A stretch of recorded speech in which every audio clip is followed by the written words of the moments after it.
Euh, Merci beaucoup pour cette opportunité et une fois encore, soyez les bienvenus dans ce forum qui porte sur la voie de migration des oiseaux. Je suis ravi de planter le décor pour ce forum par cette présentation qui porte sur la Convention sur les zones humides et le lien qu'a cette convention avec les voies de migration des oiseaux. Alors, je suis Justin Dido-Lanvy et je suis conseiller technique pour la région Afrique au secrétariat Ramsar à Gland en Suisse. Alors, déjà d'entrée, généralement, euh, les gens font la confusion entre la Convention sur les zones humides et le secrétariat. Donc, permettez-moi de déjà faire la nuance entre ce que nous entendons par la Convention sur les zones humides et le secrétariat. Alors, la Convention sur les zones humides, il faut le savoir, c'est un traité intergouvernemental qui réunit 173 pays de par le monde. Et ça offre en fait un cadre global qui permet à ces pays-là de discuter des approches de conservation et de la gestion de l'utilisation rationnelle des zones humides de par le monde. Et cette convention que nous appelons communément la convention Ramsar euh, essaie d'identifier de par le monde les zones humides qu'elle estime être des zones humides d'importance internationale et classe ces zones humides comme étant des zones humides d'importance internationale que nous appelons les sites Ramsar. Alors, quelle est la différence entre la Convention sur les zones humides et le secrétariat de la Convention sur les zones humides? Il faut savoir que en termes d'organigramme, la Convention sur les zones humides a d'abord la COP, donc qui se réunit chaque 3 ans et c'est l'instance suprême de décision de la Convention. Et vous avez la COP 15 qui vient juste de terminer au Zimbabwe. Et en dessous de la COP, vous avez le comité permanent qui s'assure de la mise en œuvre de la Convention et qui se réunit, lui, par contre, chaque année. Et donc, le prochain rassemblement aura lieu l'année prochaine, en mai, ici à Gland. Et sous le comité permanent, vous avez deux organes. Nous avons l'organe scientifique et vous avez l'organe euh, qui s'occupe de tout ce qui est communication, éducation, que nous appelons le CPA, et l'organe scientifique qui est le STAP. Donc, ces deux organes qui sont sous le comité permanent.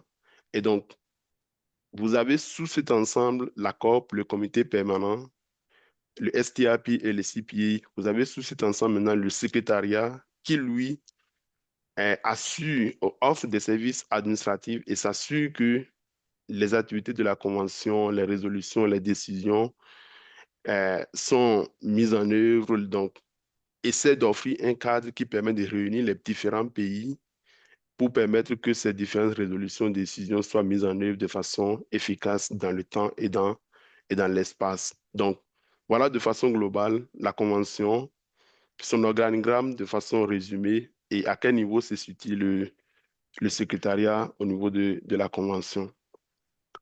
Et donc, pour mener ces actions, la, la Convention sur les zones humides définit un plan stratégique, donc le dernier plan qui est le cinquième plan qui a été validé dernièrement à la COP, qui comporte un certain nombre d'objectifs. Et sous ces objectifs, vous avez ce que nous appelons les targets en anglais, qui sont les cibles. C'est-à-dire, vous avez par exemple le premier objectif qui a trait à la réversibilité de la tendance destructrice des zones humides. Vous avez le deuxième objectif qui concerne l'utilisation rationnelle des zones humides. Le troisième objectif qui est relatif à la gestion et la conservation des zones humides d'importance internationale. Et vous avez le dernier objectif qui est l'objectif 4 qui porte sur la mise en œuvre de la Convention Ramsar. Et donc, dans cette logique de mise en œuvre de la Convention, nous avons ce que nous appelons les initiatives régionales Ramsar. Et ça, c'est une initiative qui est sous la convention Ramsar et qui permet une opérationnalisation des différentes résolutions et décisions au niveau régional. Et en gros, nous avons 22 initiatives régionales donc, qui soutient la coopération et le renforcement de capacités dans les différentes régions. Et parmi ces 22 initiatives, nous disposons de 4 centres Ramsar pour les formations et les renforcements de capacités et 18 réseaux Ramsar pour la coopération régionale. Et donc, cette convention, qui est la convention sur les zones humides, comment elle est liée aux voies de migration des oiseaux? Donc, les différentes voies qui sont connues, qui sont définies, que les oiseaux empruntent chaque année pour la migration. Déjà, ce que nous entendons par voie de migration ici, c'est en gros les chemins que prennent ces oiseaux chaque année pour leur migration à travers les différents continents à la recherche des conditions optimales ou pendant que les conditions ne sont pas peut-être favorables dans une région, ces oiseaux se déplacent pour avoir des conditions favorables dans une autre région. Et pendant ce temps, ces oiseaux empruntent des chemins que nous appelons les zones humides.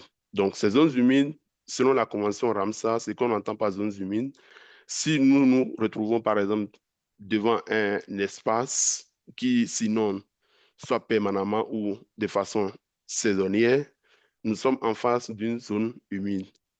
Ou bien si nous sommes en face d'un lac, d'une rivière, d'une plaine inondable, ou encore les mangroves, les lagunes ou les océans, selon les tests de la Convention, nous sommes en face d'une zone humide. Ou encore si nous sommes en face d'un espace qui a été aménagé par les humains, par exemple les rizières et tout ça, où on a la présence de l'eau, nous sommes aussi en face d'une zone humide selon la convention Ramsar. Et donc, vous avez ici une distribution globale des sites qui sont des zones humides, mais des zones humides reconnues comme étant des zones humides d'importance internationale, que nous appelons ici les sites Ramsar. Alors, la convention dispose de 9 critères et il faut qu'un site remplisse au moins un de ces critères pour être classé comme un site Ramsar.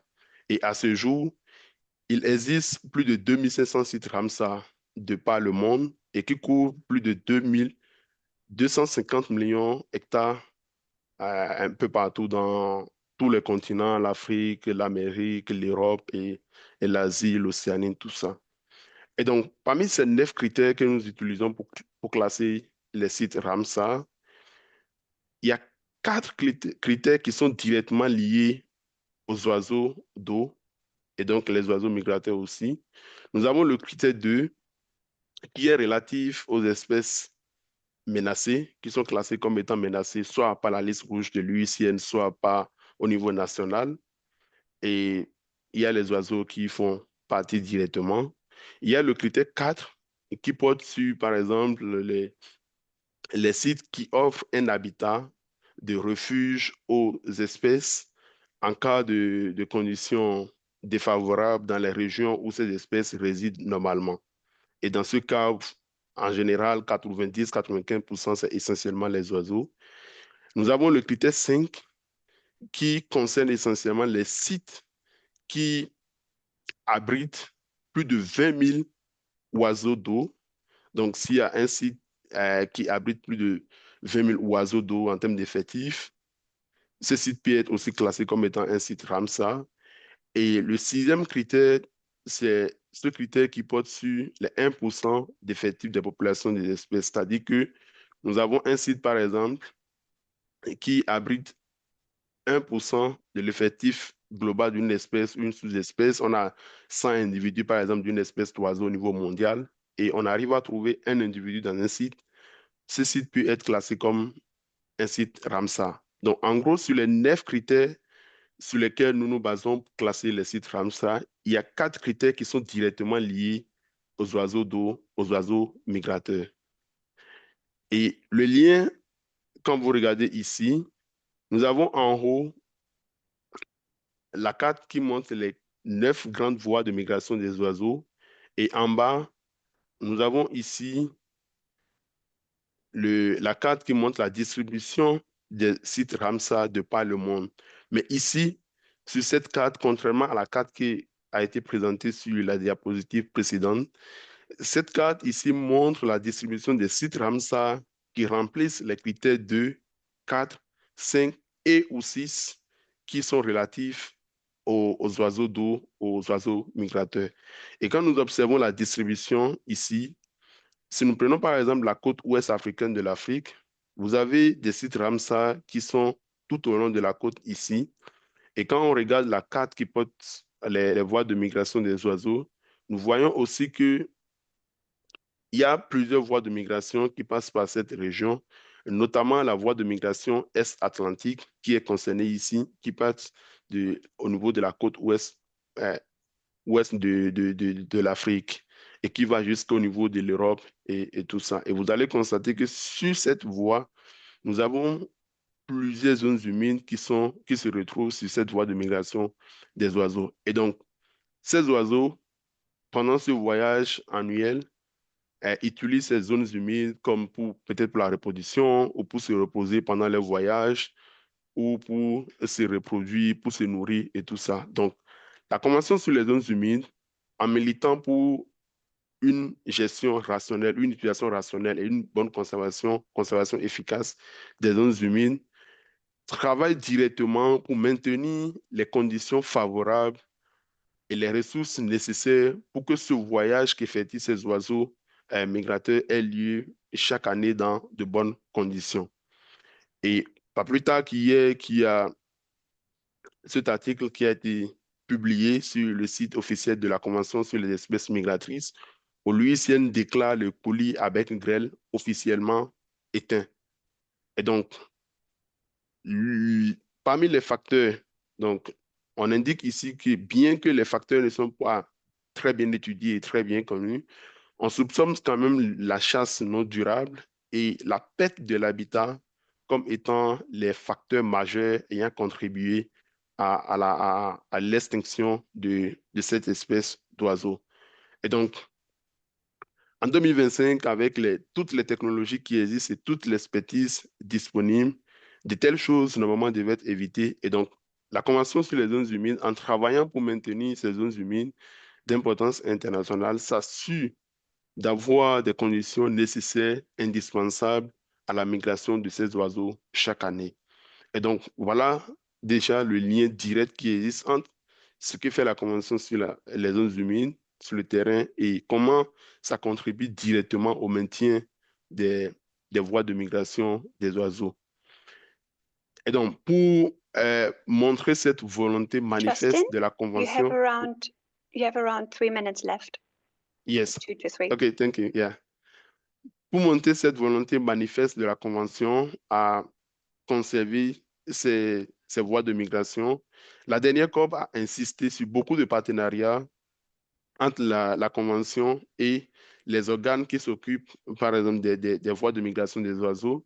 Le Global Waterbed Estimate Partnership, par exemple, pour la Convention, la COP a demandé à que ce partenariat soit renforcé davantage, et également le partenariat avec l'AEWA, pour s'assurer que la Convention dispose des données nécessaires pour une bonne conservation de ces zones humides qui constituent les sites Ramsar et donc les chemins de migration de ces oiseaux d'eau. Et cela se retrouve ici également dans beaucoup de résolutions, beaucoup de décisions de la COP qui vont certainement être présentées par d'autres collègues pendant ce forum et qui s'accentue également sur l'importance de ces voies de migration et comment la Convention Ramsar aide à protéger ces voies de migration de ces oiseaux. Donc voilà, en résumé, le lien que nous pouvons faire entre les zones humides d'importance internationale que nous appelons les sites Ramsar et les voies de migration des oiseaux et notamment la voie de migration est-atlantique dans le cap précis. Donc, merci beaucoup de votre aimable attention. Pour toute question ou toute autre information, vous pouvez consulter le site de la Convention sur les zones humides où nous fait un mail. Nous sommes disponibles pour répondre à votre question. Merci beaucoup.